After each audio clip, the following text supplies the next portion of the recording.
முருகனின் கருணை. ஒரு மலை கிராமத்தில் வேலன் என்ற ஏழைச் சிறுவன் வாழ்ந்து வந்தான். அவனிடம் செல்வமும் இல்லை. ஆனால் முருகன் மீது அளவில்லாத பக்தி மட்டும் இருந்தது.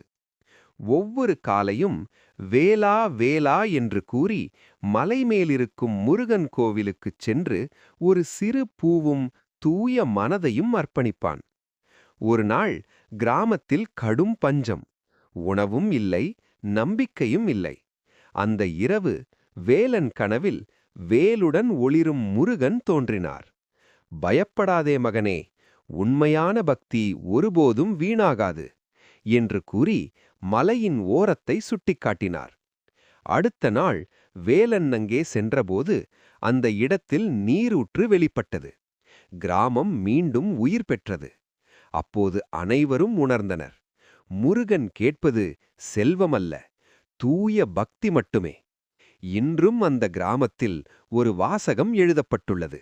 வேலன் துணையிருந்தால் வேதனை இல்லை. வேலா வேலா முருகா.